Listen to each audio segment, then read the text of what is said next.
एक बार फिर से आप सभी दर्शकों का आपके अपने स्टडी मेंटर यूट्यूब चैनल पर हार्दिक स्वागत है।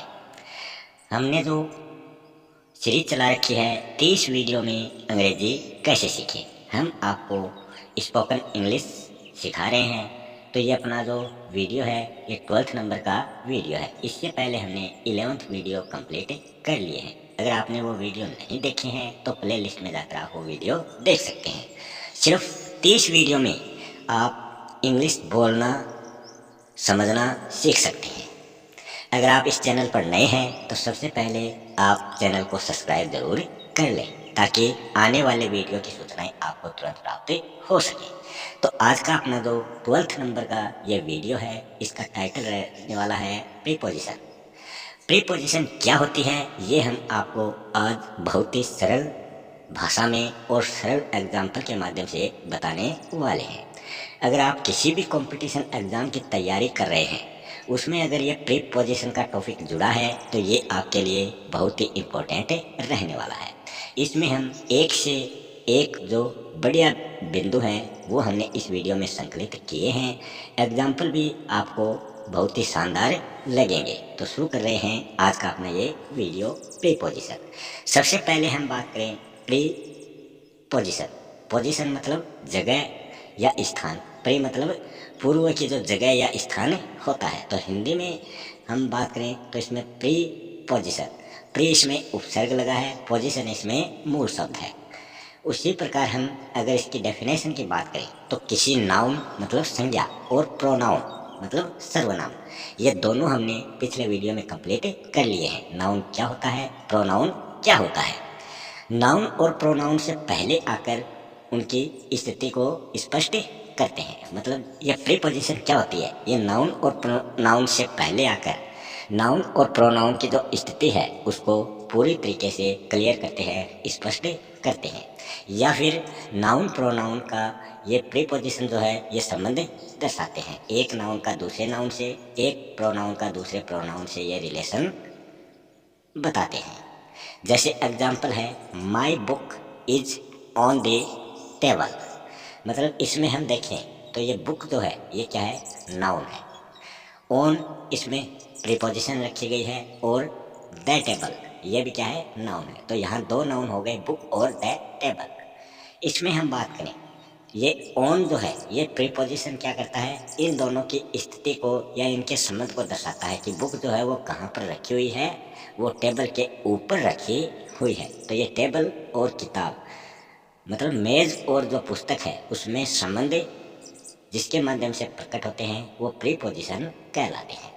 सबसे पहले हम बात करें इन प्रीपोजिशन की। इनका वैसे साधारण भाषा में हम अर्थ बताए तो इसका अर्थ होता है अंदर।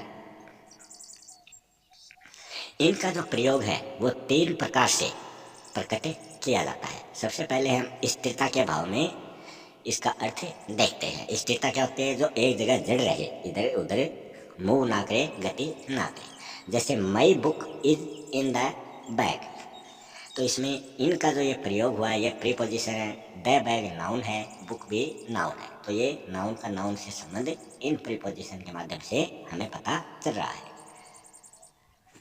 फिर हम बात करें मौसम, कोई भी सीजन हो, कोई भी वीक हो, सप्ताह हो, प्रातःकाल हो या फिर शाम हो या फिर किसी महीने का नाम हो या कोई ईयर हो, इन सभी से पहले हम देखेंगे तो इनका प्रयोग होगा। In summer, in week, in evening, in morning, in month, in 2024। तो ये सभी से पहले इनका प्रयोग होता है। तो ये बात आपको ध्यान में रखनी है। मतलब मौसम, सप्ताह, प्रातः, समय, महीना और साल, इन सभी से पहले इनका प्रयोग किया जाता है। अगर आपको अशुद्धि से संबंधित ऐसे सेंटेंस मिल जाते हैं और उनकी जगह इन नहीं हो और कोई प्रीपोजिशन दिया हो तो आपको उनको रॉन्ग करना है। मतलब इनसे पहले हमेशा क्या आएगा, इन आएगा।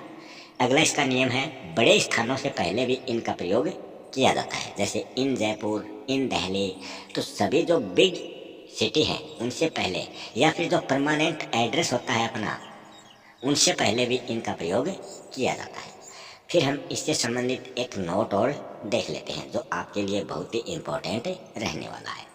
यदि वाक्य में वेयरिंग दिया हो तो इन प्रीपोजिशन जो है वो नहीं लगेगा। तो आपको ये बात हमेशा ध्यान में रखनी है। अगर आपको कोई सेंटेंस दे दिया जाए, जैसे she was wearing in A red sari, तो आपसे ये पूछ सकता है कि इस सेंटेंस में कहाँ पर एरर है, कहाँ पर इसमें मिस्टेक है। तो ये पूरा ही सेंटेंस क्या है, रॉन्ग है। क्यों रॉन्ग है? क्योंकि इसमें वेयरिंग दे रखा है, तो वेयरिंग के साथ इन नहीं लगता। तो ये बात आपको ध्यान में रखनी है। अगर वेयरिंग हटा दें तब ये सेंटेंस राइट हो जाएगा, या फिर इन हटा दें तब ये सेंटेंस राइट हो जाएगा। दोनों का एक साथ प्रयोग नहीं होता है। फिर हम बात करें दिन के भाग से पूर्व। दिन का कोई भी भाग हो, जैसे सुबह, दोपहर, शाम, इनसे पूर्व अगर आर्टिकल हो तो इनका प्रयोग होता है, जैसे इन द नाइट।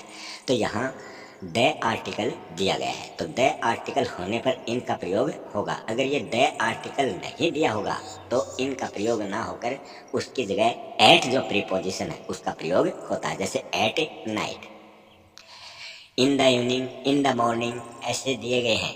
तो अगर द दिया गया है, द आर्टिकल है, तब तो इनका प्रयोग होगा। और अगर द नहीं है तो आपको उनके साथ एट का प्रयोग करना है, एट मॉर्निंग, एट इवनिंग, ऐसे। तो ये बात आपको ध्यान में रखनी है। आगे हम बात करें यातायात के साधनों से पहले अगर एडजेक्टिव दिया है तो इन का प्रयोग नहीं होगा, वहाँ पर बाय का प्रयोग किया जाता है, जैसे इन द कार।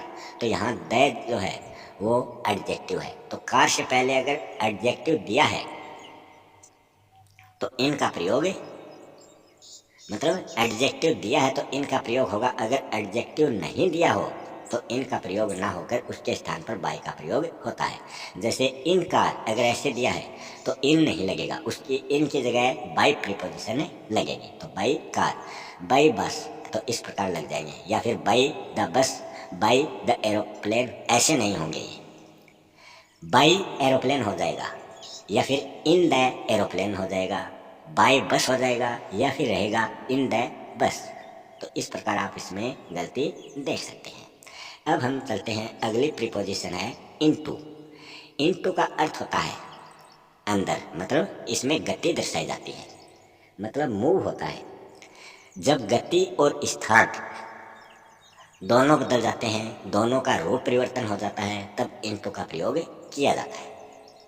जैसे ये एग्जाम्पल है, he put the book into the bag. तो यहाँ जो बुक है वो गति करके कहाँ जा रही है, बैग के अंदर जा रही है, तो इनटू का प्रयोग इसमें किया जाएगा।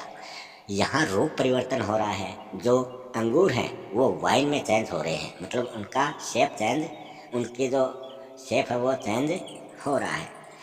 Grapes in changed in wine. तो यहाँ इन जो है, यहाँ इन प्रीपोजिशन का प्रयोग इसमें किया गया है। ग्रेप्स इन चेंज इनटू वाइन, ये इस प्रकार हो जाता है। इससे भी संबंधित एक नोट आपको दिया गया है जो काफ़ी इम्पोर्टेंट है।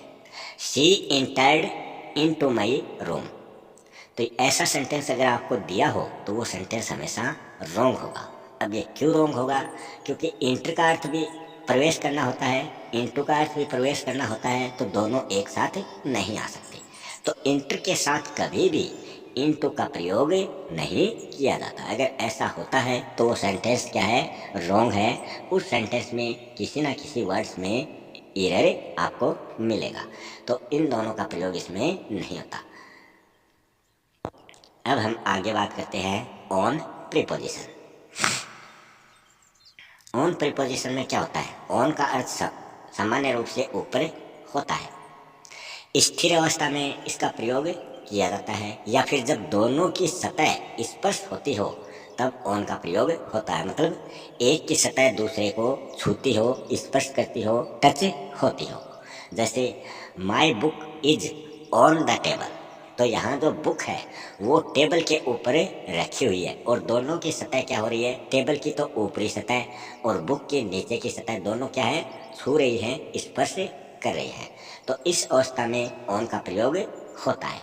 या फिर पैदल चलने, हम पैदल चल रहे हैं, या फिर दिनों, तिथियों के नाम, या फिर कोई सेलिब्रेशन हो, उन सभी से पहले इसका प्रयोग किया जाता है ऑन प्रीपोजिशन का। जैसे ऑन मंडे तो दिन का नाम हो गया, ऑन फुट मतलब पैदल चलने का भाव हो गया, ऑन होली, ऑन दिवाली मतलब कोई भी ओकेजन, कोई भी सेलिब्रेशन हो, उनसे पहले ऑन प्रीपोजिशन का प्रयोग किया जाता है। अब हम चलते हैं, अगली प्रीपोजिशन है अपॉन। अपॉन का सामान्य अर्थ होता है पर या ऊपर। जैसे ऑन का होता है ऊपर, उसी प्रकार अपॉन का अर्थ भी ऊपर है। मगर इसमें होता क्या है, गति के द्वारा इसमें स्थान परिवर्तन होता है। एक एग्जाम्पल के माध्यम से हम इसको समझेंगे।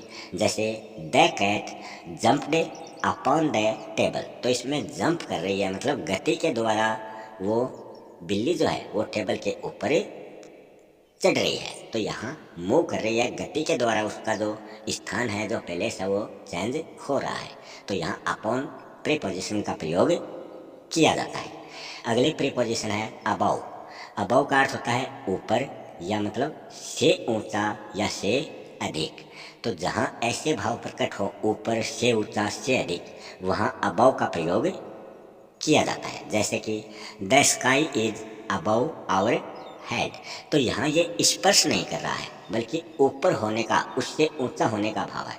तो जो हमारा सर है उसके ऊपर आसमान है, तो यहाँ स्पर्श नहीं कर रहा। अगर स्पर्श करता तब तो ऑन हो जाता।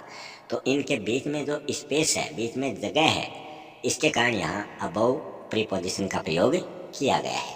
या फिर हम ये भी बोल सकते हैं इट वेट अबव 10 टन्स, इसका जो वजन है वो 10 टन से अधिक है। तो यहाँ अधिक होने का भाव हो रहा है, तो अबव प्रीपोजिशन का प्रयोग किया जाता है। अगली जो प्रीपोजिशन है वो है ओवर। ओवर का अर्थ होता है से अधिक या फिर सीधे ऊपर, किंतु एक दूसरे का स्पर्श नहीं। जैसा कि हमने आसमान वाला एग्जाम्पल देखा था, उसमें भी स्पर्श नहीं हो रहा था। तो ये सीधे ऊपर की बात कर रहा है। स्पर्श होने पर गति इसमें होती है, या फिर इसमें ढकने का भाव प्रकट होता है। जैसे कि हम बेड पर बेडशीट से उसको पूरी तरीके से ढक देते हैं, तो वहाँ पर ओवर का प्रयोग किया जाता है। जैसे एग्जाम्पल हम देखें, there was a lamp hanging over the table, तो यहाँ ये सीधे ऊपर हैंगिंग पर ये लैंप टेबल के ऊपर लगा हुआ है। या फिर spread this cloth over the table, तो ये यहाँ भी ओवर प्रीपोजिशन का प्रयोग किया गया है। अब हम बात करते हैं एट प्रीपोजिशन की। एट प्रीपोजिशन क्या होती है? एट का अर्थ होता है की तरफ, या फिर निकट का भाव जहाँ हो वहाँ एट प्रीपोजिशन आती है।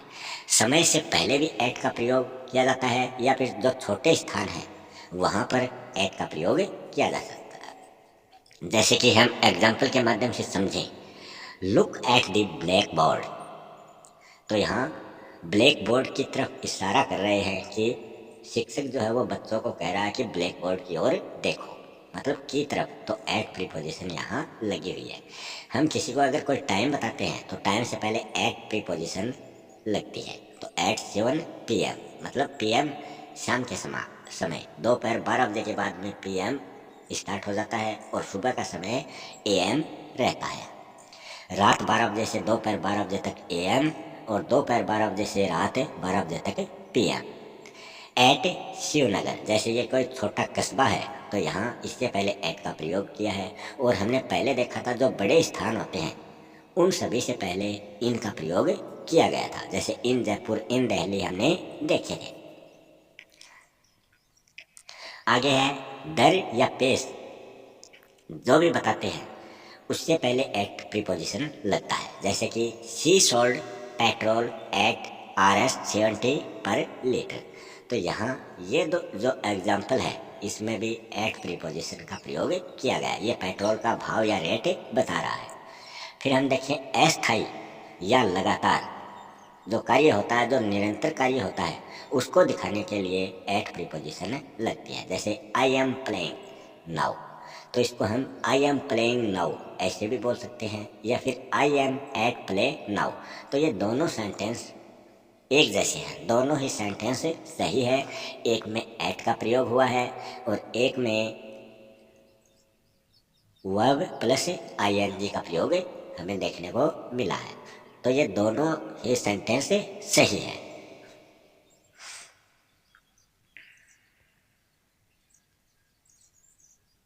आगे जो इसका हम एक नियम आपको बता रहे हैं, ये भी आपको याद रखना है। जैसे कि सेंटेंस आ जाए he is at 5 years old, तो ऐसा अगर आपको सेंटेंस मिले तो वो सेंटेंस फॉल्स होगा, गलत होगा। क्यों होगा? क्योंकि अगर इसमें 5 years ओल्ड दे रखा है तो प्रीपोजिशन के साथ ईयर्स ओल्ड नहीं आता। ये सेंटेंस होता ही इज एट 5, तो ये सेंटेंस राइट होता। तो ईयर्स ओल्ड अगर साथ में दे रखा है तो वो सेंटेंस रॉन्ग है, गलत है। फिर हम देखें अंडर प्रीपोजिशन। अंडर प्रीपोजिशन का अर्थ होता है नीचे। एग्जाम्पल देखें, the cat sitting under the table, तो जो बिल्ली बैठी हुई है वो कहाँ पर बैठी हुई है? टेबल के नीचे। अंडर का अर्थ होता है नीचे। फिर हम बात करें अगली जो प्रीपोजिशन है वो है ऑफ। ऑफ प्रीपोजिशन क्या होती है? रिलेशन बताती है, का, के, की। तो ये रिलेशन बताने वाले शब्द है। अगर बीमारी से किसी की मृत्यु हो जाए तो उससे पहले भी ऑफ का प्रयोग होता है। जैसे ही डेड ऑफ कोलेरा, तो ये कोलेरा के कारण उसकी मृत्यु हुई है, तो ये ऑफ प्रीपोजिशन यहाँ लगता है। या फिर कोई वस्तु किसी चीज़ से अगर बनी हो तो उसका जो मूल अस्तित्व है अभी तक हो, वहाँ भी ऑफ का प्रयोग किया जा सकता है। जैसे this chair is made of would, मतलब जो आपकी कुर्सी है वो किससे बनी हुई है? लकड़ी से बनी हुई है। तो लकड़ी जो है वो उसमें अभी तक मौजूद है, उसका लकड़ी का भी अभी तक अस्तित्व है। फिर इससे संबंधित एक नियम है, वो क्या है कि कुछ वर्ब्स ऐसी होती हैं जिनके साथ हमेशा ही ऑफ का प्रयोग आपको देखने को मिलेगा। जैसे कि प्राउड आ जाए तो प्राउड के साथ हमेशा ऑफ लगता है। टेक केयर आ जाए तो उसके साथ भी ऑफ प्रीपोजिशन लगेगी। गेट रीड ऑफ आ जाए, गेट रीड आ जाए तो ऑफ प्रीपोजिशन उसके साथ हमेशा लगती है। अवेयर आ जाए तो उसके साथ भी ऑफ लगता है। श्योर आ जाए तो उसके साथ भी ऑफ लगता है। ऐसी और भी वर्ब्स हैं जिनके साथ ऑफ प्रीपोजिशन हमेशा यूज की जाती है। अगर इनके साथ ऑफ प्रीपोजिशन नहीं आती है तो उस सेंटेंस में आपको एरर मिलेगा। अगली जो प्रीपोजिशन है वो है आफ्टर।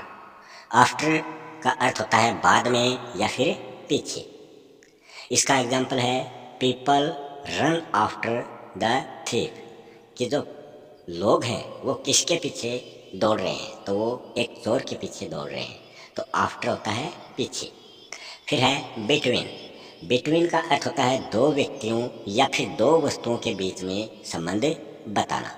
जैसे कि डिस्ट्रीब्यूट द पेन बिटवीन सोना एंड सोनू, मतलब सोना और सोनू जो है उनके बीच में जो पेन है वो बांटने का काम हो रहा है।